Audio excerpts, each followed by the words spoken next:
दोस्तों चैनल को सब्सक्राइब करके ऑल बटन ज़रूर प्रेस कर लीजिएगा। कहानी जैसी लगे लाइक कमेंट शेयर ज़रूर कीजिएगा। सासू माँ अभी अभी बेड पर सोई ही थी कि बहू आकर बाल पकड़कर घसीटते हुए कमरे से बाहर ले गई और चप्पल से पीटने लगी। जब बेटे ने अपनी पत्नी की ये इतनी बुरी हरकत देखी तो वो हैरान रह गए। उसने भी अपनी पत्नी के साथ ऐसा सलूक किया जो उसकी पत्नी ने कभी सोचा भी नहीं था। शिखा एक अमीर घर की बेटी थी, बहुत ही लाड प्यार से पली बड़ी थी। शुरू से ही वो बड़े लाड प्यार से पली थी। उसके घर में सभी लोग उससे बहुत प्यार करते थे, इसलिए वो बहुत ही ज़्यादा घमंडी थी। उन लोगों ने उसे सिर पर चढ़ा कर रखा हुआ था।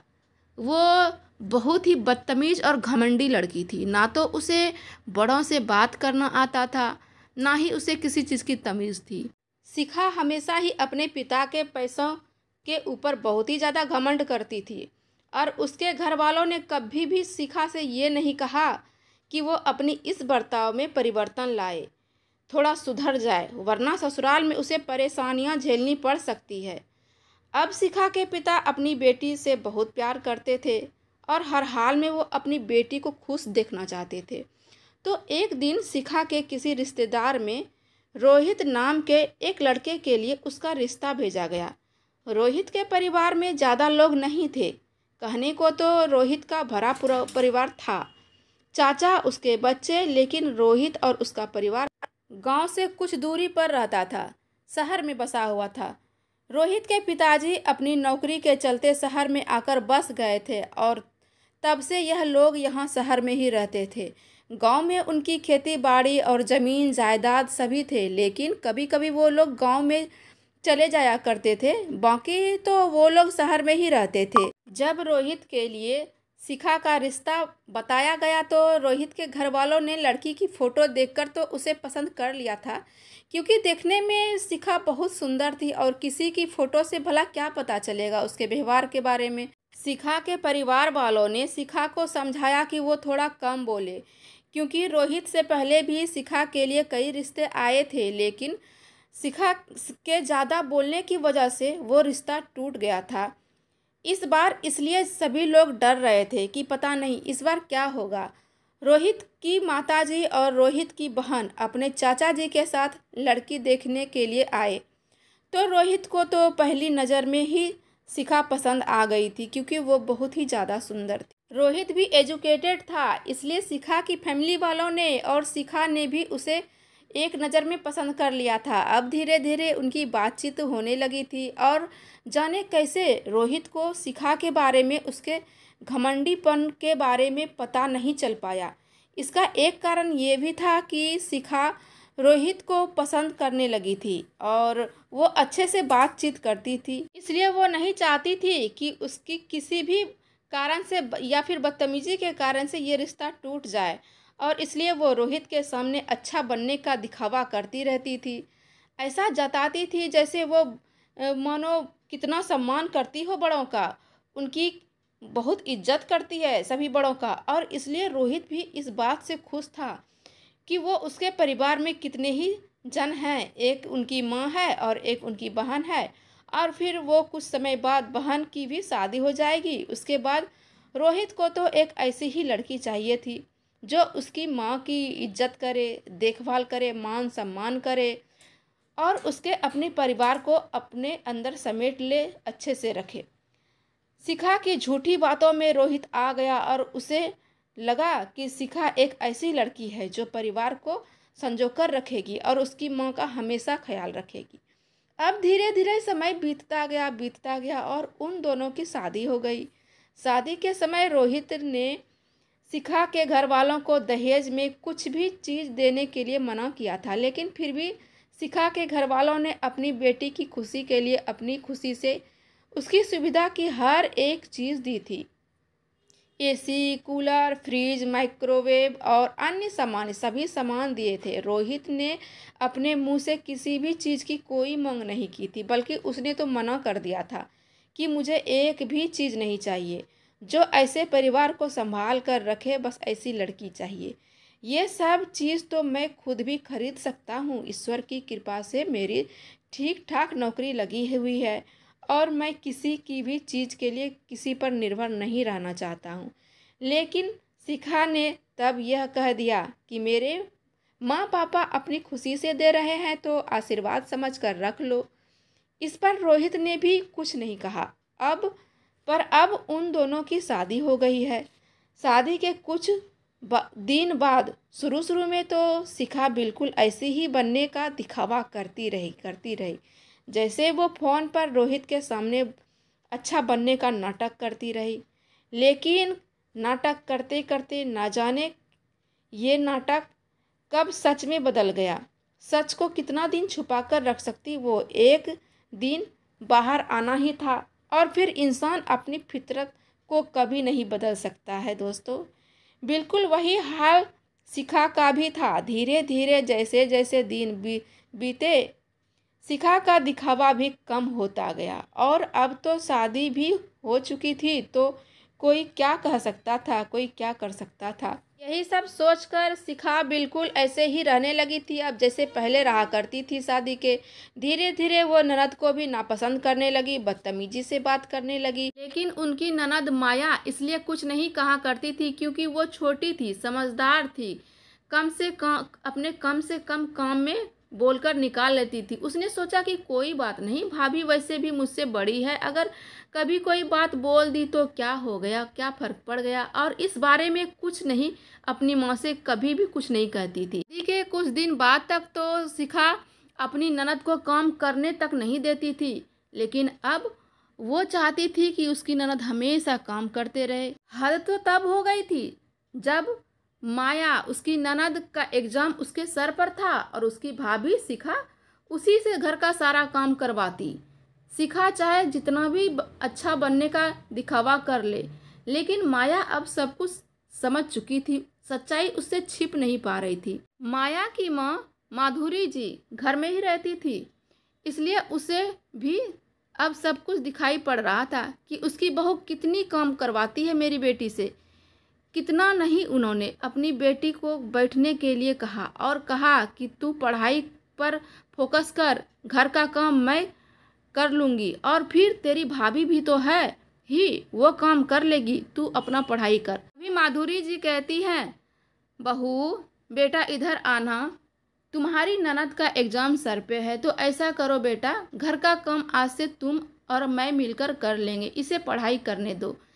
माया के एग्ज़ाम सर पर हैं इसलिए मैं कह रही हूँ। इतना सुनकर शिखा मुंह टेढ़ा बनाकर कहती है, तब तो माँ अब आज से आपकी बेटी बैठकर खाएगी और घर का काम मैं करूँगी। मुंह बनाते हुए इतना कहकर वहाँ से चली गई। अगले दिन उसने सोचा कि वो जिससे आज तक अपने घर में कभी कुछ काम नहीं किया, यहाँ क्यों करे, उसका काम संभालेगी। वो सर दर्द का बहाना करके पड़ी रही। सुबह उठकर अपने बेटे के लिए लंच और नाश्ता भी माधुरी जी ने ही बनाया। उसके बाद रोहित ऑफिस चला गया, पर इधर उधर ये पड़ी रही, शिखा पड़ी रही। शिखा सुबह से शाम तक अपने फ़ोन में टाइम पास करती रही। उसे लगातार फ़ोन चला रही थी, देख रही थी। माधुरी जी ने उसे रोक लगाया कि शिखा बेटा, तेरी तबीयत खराब है ना, तेरे सुबह से सर में दर्द हो रहे हैं ना, तब तो तू दवाई खाकर आराम क्यों नहीं करती, इस फ़ोन में क्यों लगी पड़ी है, इसे तेरा सर और भी दर्द करेगा। ऐसा कर बेटा, दवाई खाकर तू आराम कर, मैं तेरे लिए खाना भी लाती हूँ। इतना सुनते ही शिखा फिर से टेढ़ा मेढ़ा मुंह बनाने लगी और उधर माया जी अपनी तैयारी में लग गई। थोड़ी देर के लिए शिखा फ़ोन साइड में रखकर लेट गई और घर का काम निपटाने के बाद माधुरी जी भी आराम करने लगी कि तभी शिखा ने अपनी सासू माँ को आवाज़ लगा दी।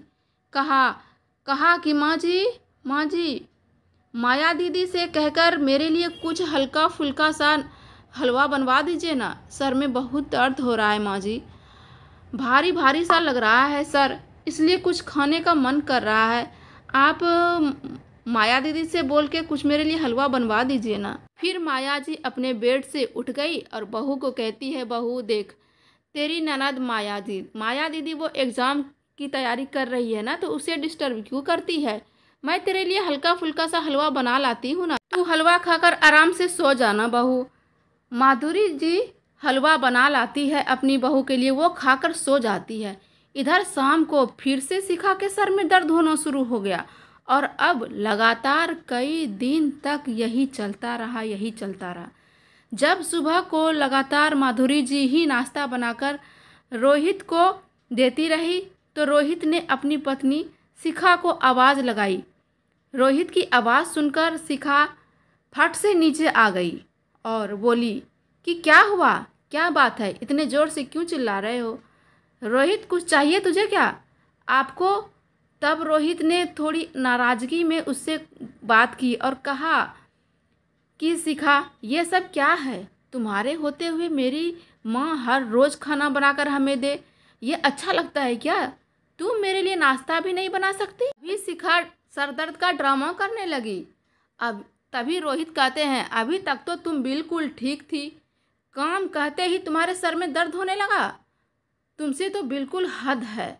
और शिखा अब अपनी सास पर भड़क पड़ी और बोली क्यों बुढ़िया, अब तुझे सुकून मिल गया ना मेरे और मेरे पति के बीच झगड़ा लगाकर, अब तेरे दिल को ठंडक पहुंच गई ना। बुढ़िया तुझे तो बड़ा मज़ा आ रहा होगा बहू और बेटे के बीच झगड़ा लगाकर, कलेश करवाकर। अरे कैसी माँ हो, अपने बेटे और बहू के बीच झगड़ा लगाती हो, कैसी माँ हो, छी छी छी। इतना कहते हुए वहाँ से शिखा कदम पटकते पैर पटकते हुए छत पर चली गई। शिखा के मुंह से पहली बार इस तरह की बातें सुनकर माधुरी जी अवाक रह गई और जब माया ने अपनी भाभी को माँ से उल्टा सीधा बोलते देखा तो माया बीच में बोल पड़ी। लेकिन जब माया बीच में बोलने लगी तो शीला ने मेघा पर हाथ उठा लिया। उसकी यह हरकत माधुरी जी को बिल्कुल अच्छी नहीं लगी और उन्होंने अपनी बहू पर चिल्लाते हुए कहा खबरदार, जो आज के बाद मेरी बेटी को हाथ भी लगाया तो अगर तुझे घर का कोई काम नहीं करना है ना तो मत करो, ज़बरदस्ती मेरी बेटी के साथ मत करो ऐसे साथ। लेकिन आज के बाद अगर मेरी बेटी को हाथ लगाया ना तो अच्छा नहीं होगा। अब इसी बात को शिखा ने रोहित के पास फ़ोन करके खुद बताया और उसने इसी बात को इस तरह से बताया कि रोहित को अपनी पत्नी ही सही लगे और उसके रोहित से कहा कि रोहित आज तुम्हारी बहन माया मुझसे बदतमीजी कर रही थी और जब वह मुझे गाली गलौज करने लगी तो मैं गुस्से में मेरा हाथ उठ गया और वैसे भी वो तो मेरी छोटी बहन जैसी है ना, मुझे तो खुद ही इतना अफसोस हो रहा था कि मैं उसे क्यों मार बैठी। लेकिन इसी बात की वजह से तुम्हारी माँ ने मुझे खरा खोटा सुना दिया, मुझे कितनी बातें सुनाई कि मैं घमंडी हूँ कि मैं तुझे बता भी नहीं सकती हूँ। जब शिखा ये सब बात रोहित को फ़ोन पर बता रही थी लगातार रोती भी जा रही थी।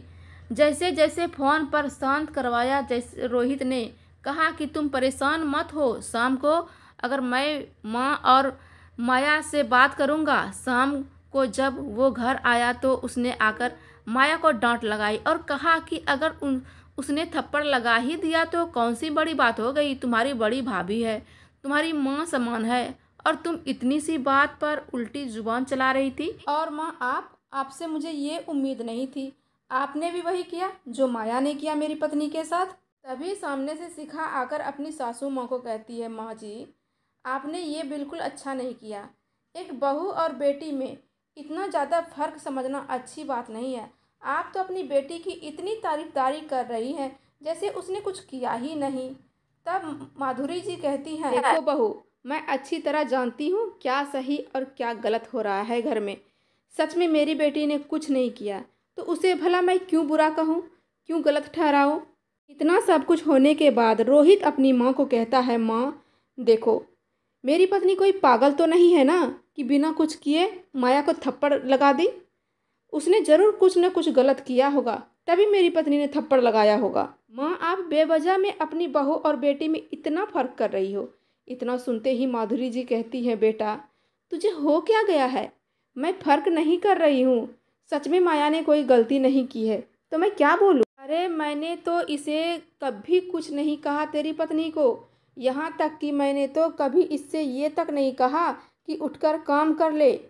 इसका मन होता है तो कर लेती है, वरना वो भी मैं ही करती हूँ काम घर का।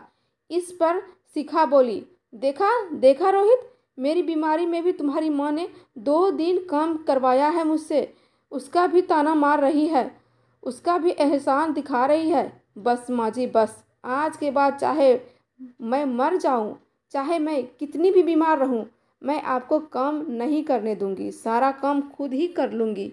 क्योंकि आपको तो बड़ा दुख होता है ना इस बात का कि मैं लेटी रहती हूँ। ये नहीं सोचा कि बहू बीमार है इसलिए लेटी है। अपनी बहू के इस बात पर चौंकते हुए माधुरी जी बोलती हैं, बहू क्या कह रही है तू? क्या बात है? क्या मतलब है इसका? क्या निकाल रही हो तुम बात? बात कहाँ से कहाँ लेकर खींच कर जा रही हो तुम? इस पर रोहित बोला कि माँ बस रहने भी दो, सही कह रही है मेरी पत्नी। अब आप दोनों ने इसे पागल बनाकर रखा है, बिल्कुल कुछ गलत नहीं कह रही है मेरी पत्नी। और माँ प्लीज़ आप आगे से ध्यान रखिएगा। और माया तू, तेरी बड़ी भाभी है तो इसके सामने उल्टी जुबान चलाने की कोशिश भी मत करना तू, समझ गई ना? ड्रामा रोज का बना लिया है तुम लोगों ने। अपने पति के जाते ही सास और ननद पर ऐसे हुक्म चलाती जैसे कहीं की महारानी हो, और पति के आते ही ऐसी दिखती जैसे कितनी लाचार और बीमार हो। जैसे ही उसका पति घर से बाहर चला जाता तो उल्टा अपनी सासू माँ और ननद पर भड़कने लग जाती। एक दिन ऐसा ही हुआ, और जब वो अपनी माँ से उल्टा सीधा बोल रहा था कि आप क्यों इसके पीछे पड़ी रहती है माँ, हर रोज अपने बेटे की ये बात सुनकर वो पक चुकी थी, थक चुकी थी, बहुत ही लाचार महसूस करने लगी थी अपनी बहू की तरफदारी सुनते सुनते। और इसी वजह से आज उनके सब्र का बांध टूट पड़ा और वो अपने बेटे पर चिल्ला पड़ी और बोली, बस बस कर बेटा, बस कर। जब से तेरी शादी हुई है ना, बस अपनी बीवी के गुण गाए जा रहा है। ऐसा लगता है जैसे और तो कोई है ही नहीं इस दुनिया में। तेरा जब देखो बस बीबी बीबी रट लगाए रहते हो, बीबी की तरफदारी करते रहते हो। अरे एक बार भी तूने आकर अपनी माँ से पूछा, माँ क्या हुआ, क्या नहीं हुआ, क्या दिक्कत है? बस ऐसा कुछ नहीं पूछते हो। तेरी बीवी ने तुझे सिखा दिया, वैसे ही आकर हम पर बरस पड़ा। अरे बहन है तेरी, कोई नौकरानी नहीं जो हर वक्त बस यही काम में लगी रहेगी। इस पर रोहित बोला कि माँ नौकरानी तो वो भी नहीं है, मेरी पत्नी भी नहीं है। अपने घर पर कभी उसने चम्मच तक उठाकर नहीं रखी, लेकिन यहाँ पर फिर भी सारा काम कर रही है मेरी बीवी। इस पर हंसती हुई माधुरी जी बोली, ओ हो, तो सारा काम तेरी बीवी करती है और मेरी बेटी तो पूरे दिन सोते रहती है ना। तेरी बीवी तेरे सामने सिर्फ अच्छा बनने का नाटक करती है, तुझे पता नहीं है। तेरे सामने कितना काम करके दिखाती है और तेरे घर से निकलते ही अपने बिस्तर पर जाके लेट जाती है बेटा। और जब तक तू आता नहीं तब तक ऐसे ही पड़ी रहती है अपने बेड पर। लेकिन तुझे इस बात पर यकीन नहीं आएगा क्योंकि तू तो अपनी बीवी का गुलाम बन चुका है रे। इस पर रोहित गुस्से में यह कहता हुआ चला गया कि हाँ ठीक है, हाँ ठीक है, मैं गुलाम बन गया हूँ। गुलाम बना भी हूँ ना माँ, तो अपनी पत्नी का, किसी और का नहीं, ठीक है ना? इतना कहते हुए रोहित वहाँ से चला जाता है। फिर आप दोनों आराम से रहिए यहाँ पे, मैं जाता हूँ। उसी के रहने पर आपको परेशानी है ना? इतना कहकर वो तो चला गया वहाँ से। पर माधुरी जी बेचारी गुस्से में होते हुए भी अपने बेटे से एक शब्द ना कह पाई, और उसका गुस्सा आंसुओं के जरिए उसी की आंखों से बहने लगा। जब माँ बेटे के बीच आज इतनी बड़ी बहस हो गई तो माया को बहुत दुख हुआ, क्योंकि पहली बार रोहित ने अपनी माँ से इतनी बदतमीजी से बात की थी। इसके कारण माधुरी जी बस रोए जा रही थी और अपनी माँ को इतना दुखी देखकर माया को बहुत ही बुरा लग रहा था। माया नहीं अब इस बारे में ठान लिया है कि वो अपनी भाई की आंखें खोल कर रहेगी। कुछ नहीं तो एक बार उसे सच का सामना तो जरूर करवाऊंगी। इधर शिखा की चालाकी और बदतमीजी के आगे माधुरी जी अब हार मान चुकी थी। वैसे वह बहुत हिम्मत वाली थी, लेकिन जब उसके बेटे ने अलग होने की बात कह दी तो इस बात को सुनने मात्र से ही बहुत कमज़ोर पड़ गई माधुरी जी। उसे बहुत ही बुरा लग गया था इस बात का। उन्हें लगा कि अब उनके जीवन में केवल एक ही तो उनका सहारा है, और वो भी यदि उससे दूर हो जाए तो वह किसके सहारे जिएंगी। कल को बेटी की शादी हो जाएगी तो वो भी विदा होकर चली जाएगी। ऐसे में अगर बेटा भी उसे छोड़कर चला गया तो वो किसके सहारे जिएगी, और इसलिए अपनी बहू के आगे अपनी हार मान लेती थी। अब तो माधुरी जी ने अपनी बहू को कुछ भी कहना बंद ही कर दिया था, क्योंकि वो बहुत बदतमीज़ थी और बात समझने की कोशिश नहीं करती थी। लेकिन इधर माया ने ठान ही लिया था कि अब अपने भाई का आंख खोलकर रहेगी, सच्चाई का सामना कराकर ही रहेगी। शिखा अपनी सास के साथ इतना बुरा बर्ताव कर रही थी, और उधर रोहित को अपनी पत्नी बीवी में कोई कमी नज़र नहीं आ रही थी।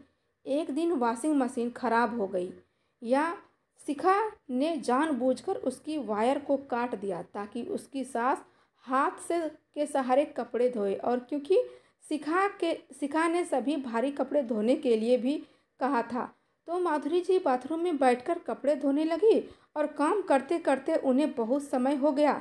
अब तक माया भी अपने कॉलेज से आ चुकी थी। अपनी माँ को पूरी दोपहर में काम करते हुए देखा तो माया को बहुत गुस्सा आया, लेकिन भाभी से कहने का कोई फायदा नहीं था।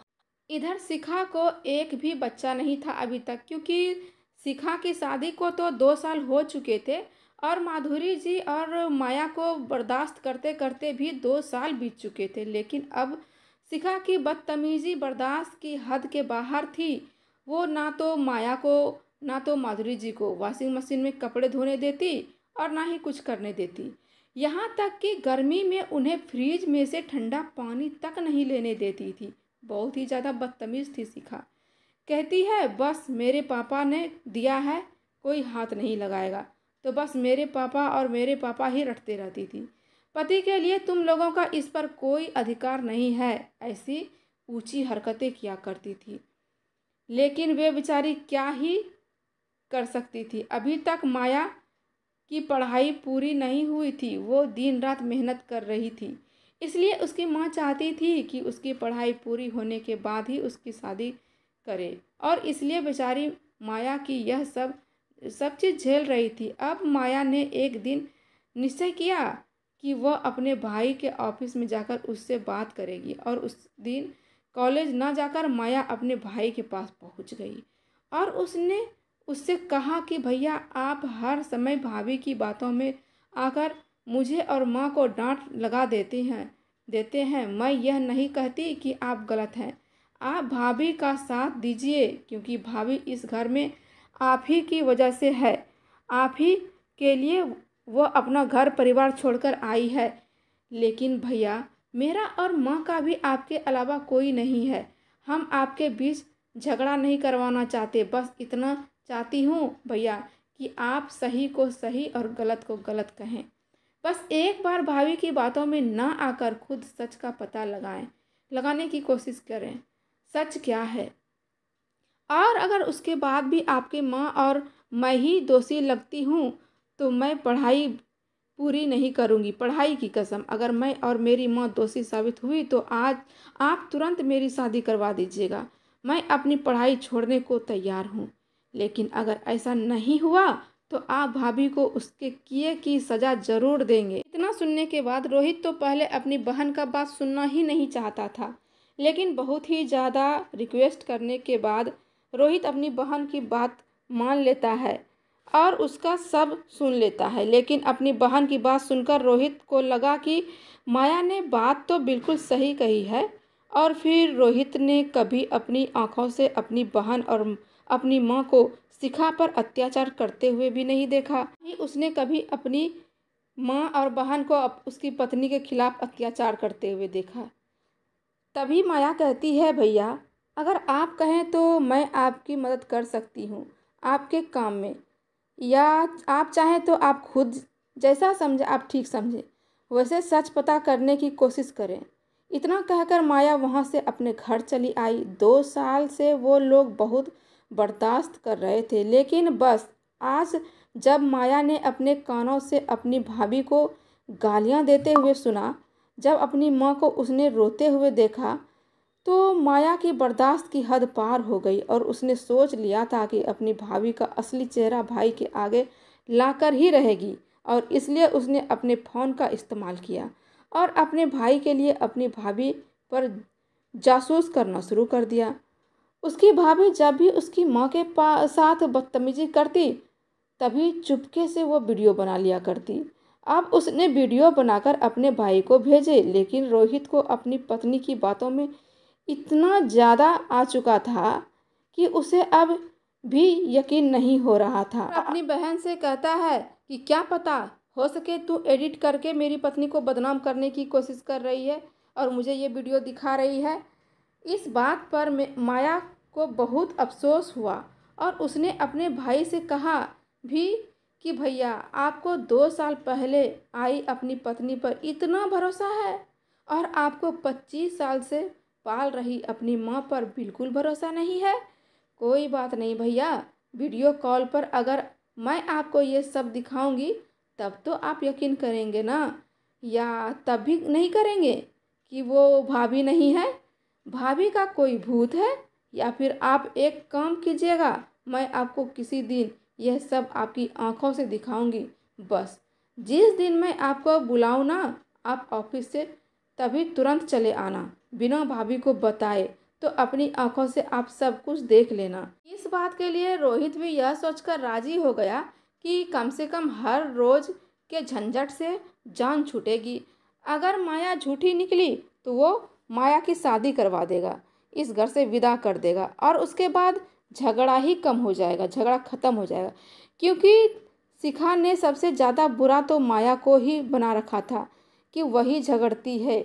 देखते ही देखते 1 साल ऐसे करके बीत गया दोस्तों, और शिखा को एक लड़का पैदा हुआ। इसलिए जब उसे मार्केट जाना था शिखा अपनी माँ के साथ, तो उसका बेटा छोटा था तो उसे घर में ही छोड़कर चली गई थी। अपनी सास से कहकर गई कि इसका ध्यान रखना और अगर रोए तो इसे दूध पिला देना। मैं बोतल में दूध भरकर जा रही हूँ, और हाँ बुढ़िया, घर मुझे ज़रा भी गंदा नहीं दिखना चाहिए जब मैं घर वापस आऊँ। जब तक मैं आ ना जाऊँ सारा काम निपटा कर रखना। मुन्ना आराम से कमरे में सो रहा था। गर्मी बहुत ही ज़्यादा था बाहर, इसलिए इसे लेकर नहीं गई थी शिखा।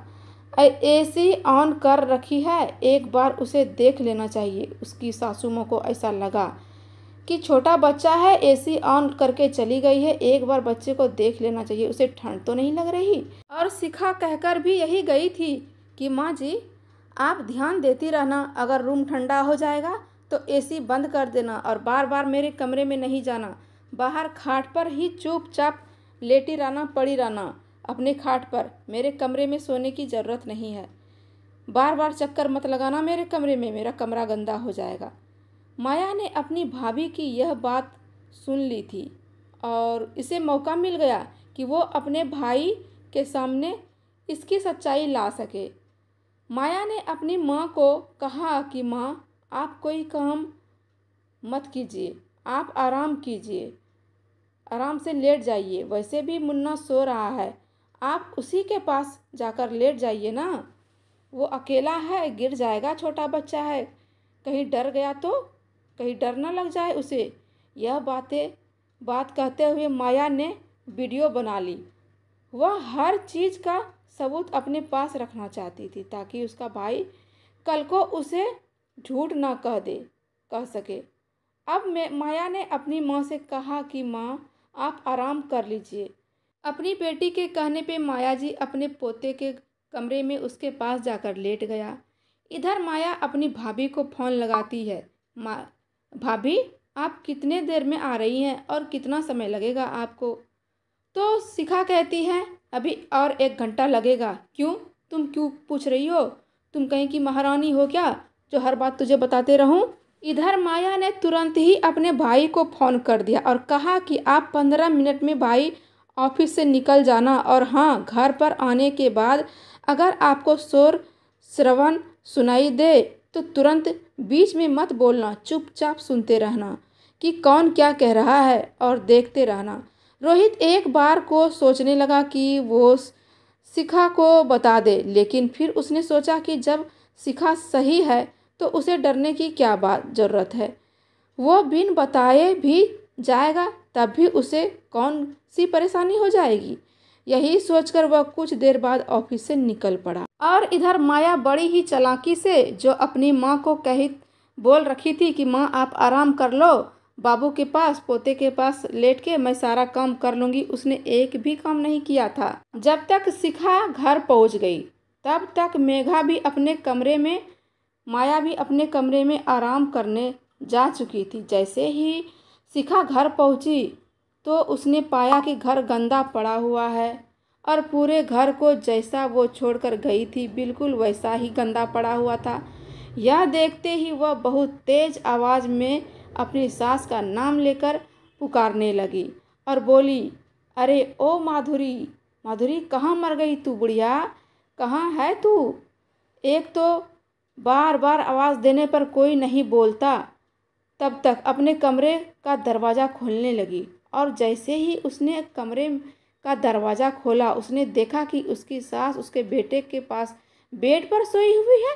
यह देखते हुए गुस्से में तिलमिला गई और उसने आओ देखा ना ताओ तेज कदमों से अंदर गई और अपनी सास के बाल पकड़कर घसीटते हुए उन्हें कमरे से बाहर लेकर आई और बरामदे में लाकर पटक दिया और बोली, तेरी इतनी हिम्मत कि तू मेरी गैर हाजिरी में मेरे कमरे में घुसकर मेरी ही बेड पर सो गई। महारानी है तू क्या कहीं की जो मेरे कमरे में पहुंच गई। तब माधुरी जी अपनी बहू से हाथ जोड़कर बोली, बहू बहुत गर्मी लग रही थी इसलिए मुन्ना को सुलाने गई, सुलाते सुलाते मेरी आंख लग गई। बहू बेटा मुझे माफ़ कर दे, बहू मुझसे गलती हो गई, मुझे माफ़ कर दे। लेकिन उसकी ये बात सुनकर उनकी बहू का गुस्सा शांत नहीं हुआ दोस्तों, और बोली कि तेरी औकात है एसी में सोने की, जो तू मेरे कमरे में एसी में सोने चली गई। मेरे पापा ने दिया है ये एसी मेरे आराम के लिए, ना कि तुम जैसे भिखारी के लिए। मेरे कमरे में घुसने की तेरी हिम्मत कैसे हुई, कैसे। यह कहते हुए शिखा ने अपने पैर से अपनी चप्पल उतारी और उसी चप्पल सैंडल से अपनी सास को पीटने लगी। अभी पीछे से आकर किसी ने हाथ पकड़ लिया और गुस्से में आकर शिखा कहती है, माया तेरी इतनी हिम्मत कि तूने मेरा हाथ पकड़ा, आज तू भी नहीं बचेगी, तेरी भी आज चप्पल से धुलाई कर कर रहूँगी।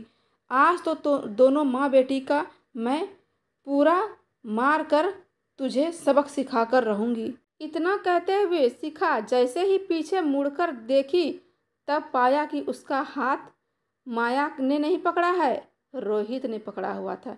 यह देखते ही शिखा के शरीर में तो मानो बर्फ जम गई, जैसे पैरों तले जमीन खिसक गई और एकदम से वो घबरा गई और हड़बड़ाहट में आ गई। बोली, रोहित तुम यहाँ क्या कर रहे हो अचानक से इस समय तुम यहाँ, मेरा मतलब है तुम्हारी छुट्टी हो गई क्या। छुट्टी तो नहीं था आज तुम्हारा, शाम को आने वाले थे तुम ना, तो तुम इस समय कहाँ से आ गए। अब शिखा को समझ नहीं आ रहा था कि जब रंगे हाथों रोहित ने उसे पकड़ लिया तो वो क्या बहाना बनाए। तब रोहित गुस्से में उसका हाथ झटकते हुए बोला, क्यों, शाम को आना चाहिए था ताकि फिर से तेरी ये सब हरकतें ना देख पाऊँ। रोहित नहीं नहीं नहीं गुस्से में आकर बोला। शिखा को एक जोरदार तमाचा लगाया और शिखा रोहित से दूर जाकर गिरी और रोहित को सफाई पेश करने लगी कि रोहित तुम गलत समझ रहे हो, दरअसल तुम्हारी माँ और तुम्हारी बहन तक। रोहित ने गुस्से में चिल्लाते हुए कहा कि बस करो शिखा, और कितना झूठ बोलोगी। मेरी माँ और मेरी बहन के खिलाफ मुझे भड़काते भड़काते तुम्हारा मन नहीं भरा, जो अब भी तुम इसके खिलाफ मेरे मन में जहर घोलना चाहती हो। आज अगर मैं यह सब नहीं अपनी आंखों से देखा होता ना, तो कभी इनकी बातों पर विश्वास नहीं कर पाता। अरे कैसी पत्नी हो तुम। मैंने एक पति का फर्ज निभाने के चक्कर में एक बेटे का फर्ज भुला दिया, एक भाई का फर्ज भुला दिया, लेकिन तुम एक अच्छी बहू नहीं बन सकी शिखा। तुम एक अच्छी बहू नहीं बन सकी, तू तो एक अच्छी पत्नी तक नहीं बन सकी। तुमसे तो मेरे काम तक नहीं किए गए और मैं अंधा फिर भी तुम्हारी बातों पर विश्वास करता रहा। मेरी माँ और मेरी बहन मेरे आगे रोती रही, गिड़गिड़ाती रही, लेकिन मैं उसका भरोसा नहीं किया और तुम जैसी झूठी औरत का भरोसा किया। इतना बेवकूफ़ कैसे हो सकता हूँ मैं कैसे इतना बड़ा गलती कर सकता हूँ। मेरी आंखें बंद करके तुम्हारी हर बात भरोसा किया। तुम जैसी घटिया औरत की बातें मानी। मैंने अपनी माँ और बहन को छोड़कर मैं तेरे साथ जाने को तैयार था बाहर, कि तुझे इस नर्क से बाहर निकाल दूँ, लेकिन मैं गलत था। इतना बेवकूफ़ हूँ मैं। बस अब बहुत हो गया और यह एक बाकी की चीज़ का किसी एहसान दिखा रही हो ना तू। मैंने तो नहीं कहा था तेरे पापा को कि मुझे एसी दे और कूलर दे या कोई और सामान दे। जब घर में ये सामान है ना तो इसे सब लोग इस्तेमाल करेंगे और तेरे कमरे में तेरे बेड पर लेटने की वजह से तूने मेरी माँ के साथ इतना बड़ा गलत किया काम ना। रुक, तो अभी मैं तेरे पापा को ये खबर देता हूँ। हर एक चीज़ पर यहाँ सबका अधिकार है। हर एक चीज़ को बर्बाद कर दूँगा नहीं तो, अगर तू किसी को इस्तेमाल नहीं करने देगी। मैं इतना कहकर रोहित वहीं पड़ा हुआ कांच का जग उठाकर पटक दिया और अपने कमरे में जाकर तोड़ फोड़ मचाने लगा। यह सब देखकर वह बहुत परेशान हो गई और शिखा ने तुरंत अपने पापा को फ़ोन करके बुलाया कि पापा, रोहित को पता नहीं क्या हो गया है, मैं जल्दी घर, पापा आ जाइए। शिखा के बुलाने पर उसके पिता भी दौड़े चले आए और जब उन्होंने रोहित से पूछा कि बेटा यह सब क्यों कर रहे हो, तो रोहित ने अपनी सारी सच्चाई बता दी। शिखा उसके सामने भी अच्छा बनने का दिखावा करने लगी, लेकिन तभी रोहित ने उससे कहा कि शिखा, सच तो मैं यहाँ भी साबित कर दूंगा, लेकिन अगर तुम मुझे भी झूठा साबित करती है तो मैं आज के बाद ना मैं तुझे जानता हूँ ना तू मुझे जानती है। मैं आज तुझे सारे रिश्ते तुझसे तोड़ता हूँ, ख़त्म करता हूँ। या तो खुद अपना सच कबूल दे और अपने माँ बाप को अपनी सारी घटिया हरकतों के बारे में बता दे। इतना सब कुछ सुनते ही शिखा अपने पापा के पास हाथ जोड़कर रोने लगी, गिड़गिड़ाने लगी, पापा हमें माफ़ कर दीजिए, हमसे बहुत बड़ी गलती हो गई। शिखा के पापा कहते हैं, देखो बेटा, तूने बहुत बड़ा पाप किया है, बहुत बड़ा गुनाह किया है। अगर तुम अपने पापों का पश्चाताप करना चाहती हो ना तो देख लो, वरना मैं तो तुम्हें ले जाऊंगा। लेकिन एक बेटी अपने ससुराल में ही अच्छी लगती है। और अब शिखा बार बार रोहित के पैरों में गिरने लगी और माफ़ी मांगने लगी, लेकिन बार बार माफ़ी मांगने पर भी रोहित ने उसे माफ़ नहीं किया। तब शिखा के पिता उसे अपने साथ ले गए और कुछ दिनों बाद शिखा के पिता ने माधुरी जी से कांटेक्ट किया और अपनी बेटी को लेकर माधुरी जी से मिलने आए। शिखा ने अपनी सास के आगे खूब हाथ पांव जोड़े और उससे माफ़ी मांगी कि मैं आज के बाद कभी ऐसा नहीं करूंगी। प्लीज़ रोहित को मना लीजिए माँ जी, प्लीज़। लेकिन उसके ड्रामा की वजह से वह यकीन नहीं कर पा रही थी। यह सचमुच में बदल गई है या नहीं बदली है, उसे सब नाटक लग रहा था। अब शिखा को सचमुच अपनी गलती का एहसास हो गया था। फिर भी माधुरी जी ने उसे माफ़ कर दिया और कहा कि मैं कैसे मान लूँ कि तुम्हारे अंदर सच्चाई आ गई, तुझे गलती का एहसास हो गया, तू अब ड्रामा नहीं कर रही। माफ़ करना बहू रानी, तुम जैसी बहू से अच्छा तो मैं बिना बहू के रह लूँ, लेकिन तुम्हारे साथ नहीं रह पाऊँगी। लेकिन अपनी बेटी की परेशानी को देखते हुए शिखा के पिताजी उनसे माफ़ी मांगने लगे। कहा कि बहन जी, इस बार माफ़ कर दीजिए। मैं गारंटी लेता हूँ कि मेरी बेटी के कारण आपको कोई परेशानी नहीं होगी। और हाँ समधन जी, अगर इसने दोबारा वही गलती की, आपका अपमान किया, आपसे झगड़ा किया, आपकी बेटी के साथ झगड़ा किया, तो मैं हमेशा हमेशा के लिए अपनी बेटी शिखा को यहाँ से लेकर चला जाऊँगा। इतना सुनते ही माधुरी जी की आंखों में आंसू आ गए और हाथ जोड़कर कहने लगे कि समधी जी, ठीक है, आप इतना विनती कर रहे हैं तो मैं विश्वास के साथ अब आपकी बेटी के साथ रहूँगी, सब मिलकर रहेंगे। और इतना होते हुए शिखा अब बदल चुकी थी दोस्तों। अब अपनी सास और ननद का खूब मान सम्मान करती, खूब सेवा करती, मिलजुल कर रहती। और ये था आज की छोटी सी स्टोरी। आपको कैसी लगी कमेंट में ज़रूर बताइएगा। हर हर महादेव। धन्यवाद।